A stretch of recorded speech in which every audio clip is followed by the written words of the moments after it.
মহিলার গর্ভে সন্তান রেখে তার স্বামী মারা যায় এবং কিছুদিন পর ওই মহিলার একটি পুত্র সন্তান হয়। মহিলাটি অনেক কষ্ট করে তার ছেলেকে লালন পালন করে। বাবা না থাকলেও তিনি কখনো বাবার অভাব বুঝতে দেননি। যখন যা লাগতো মা হয়ে তিনি ছেলের জন্য সব করতেন। গর্ভবতী থাকা অবস্থায় মহিলাটির স্বামী তাদের প্রথম ছেলে সন্তানকে উচ্চশিক্ষিত করে একজন ম্যাজিস্ট্রেট হিসেবে গড়ে তোলার স্বপ্নের কথা জানিয়েছিলেন। মহিলাটি তার স্বামীর সেই স্বপ্ন পূরণে নিজের সবটা দিয়েছিলেন। খুব অভাবে পড়লে ছেলের আড়ালে তিনি লোকের কাছে হাত পেতে হলেও ছেলের জন্য পড়ালেখার খরচ কিংবা খাবার জোগাতেন।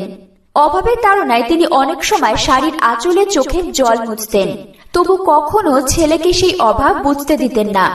ছেলেও ভালোভাবে পড়াশোনা শেষ করে একদিন ম্যাজিস্ট্রেট হলেন। পূরণ হয়ে গেল মহিলাটির স্বামীর সেই স্বপ্ন। সার্থক হলো মহিলাটির সারা জীবনের সকল পরিশ্রম ও দুঃখ কষ্ট। ছেলে এখন আর সাধারণ কেউ না, তিনি এখন বড় হলো, বাড়ি গাড়ি সব হলো। ম্যাজিস্ট্রেট বলে কথা, তাই বড় ঘরের মেয়েকে বিয়েও করা হলো। তবে কিছুদিন যেতে না যেতেই শুরু হলো অশান্তি। ছেলের বউ মহিলাটিকে একদমই সহ্য করতে পারছিল না। সবসময় ছেলেটিকে খোঁচাতে থাকতো, এমন বুড়ো ও গাইয়া মানুষ তাদের বাড়ির পরিবেশ নষ্ট করে বলে দেখতে খারাপ দেখা যায়। বউয়ের খোঁচাখুচিতে ছেলেটিও পাল্টে গেল। মায়ের সাথে ভালোভাবে কথা বলা বন্ধ করে দিল। মহিলাটি কিছুটা বুঝতে পেরে ছেলের কাছে কারণ জানতে চাইলেন। তখন প্রথম দিন ছেলেটি কোনো উত্তর দিল না। তার পরের দিনই ছেলেটি তার মাকে ডেকে নিয়ে সব বলল। তারা মহিলাটিকে তাদের বাড়িতে রাখতে অস্বীকৃতি জানালো। কিছুদিন পর ছেলেটি তার মায়ের সাথে খারাপ আচরণ করতে শুরু করে এবং একদিন বাড়ি থেকে বের করে দেয়।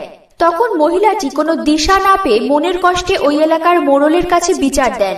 একদিন মোড়ল বিচার বসান এবং ওই ছেলেটিকে বলেন, ঠিক আছে, তোর মাকে তোর দেখাশোনা করা লাগবে না, তবে আমার একটি শর্ত আছে। ছেলেটি বলল, কি শর্ত? মোড়ল বললেন, তোর মা তোর জন্য অনেক কিছুই করেছেন, সবকিছু বাদই দিয়ে দিলাম, তবে তোকে যে 10 মাস 10 দিন পেটে রেখে জন্ম দিয়েছেন, তোর শুধু এই ঋণ শোধ করতে হবে। তখন ছেলেটি শর্তে রাজি হলো। মোড়ল ছেলেটির পেটে একটা ইট বেঁধে দিয়ে বললেন, এটা তুই 10 মাস 10 দিন না, শুধু 1 মাস তোর পেটে বেঁধে রাখবি, তাহলে তোর অপরাধ ক্ষমা করে দেওয়া হবে এবং তোর মায়ের দেখাশোনা আমি করব। ছেলেটি মোড়লের কথায় রাজি হলো এবং ইট বাঁধা অবস্থায় চলে গেল। ইট বাঁধা অবস্থায় তার 1 থেকে 2 দিন ভালোই গেল, কিন্তু 2 দিন পর ইট তার কাছে 10 মণ ওজন পাথরের মতো লাগলো। তখন ছেলেটি তার ভুল বুঝতে পেরে মায়ের পায়ের কাছে পড়ে যায়।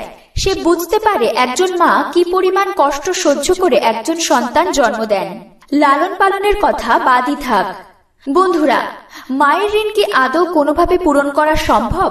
না, সেটা কোনোদিন কোনোভাবেই সম্ভব না। আমরা যদি নিজের হাতে আমাদের শরীরের চামড়া খুলে মায়ের পায়ের জুতো বানিয়ে দিই, তাহলেও সেই ঋণ শোধ হবার না। সেই মায়ের মনে বিন্দু পরিমাণ কষ্ট দিল আমাদের ধ্বংস সুনিশ্চিত। মহান আল্লাহ তাআলা আমাদের মায়ের মুখে সবসময় হাসি ফুটিয়ে রাখার তৌফিক দান করুক, আমিন। ভিডিওটি ভালো লেগে থাকলে অবশ্যই লাইক, কমেন্ট, শেয়ার করে আমাদের সাথে থাকবেন, যাতে এমন আরো ভিডিও নিয়ে আপনাদের সামনে হাজির হওয়ার অনুপ্রেরণা খুঁজে পাই।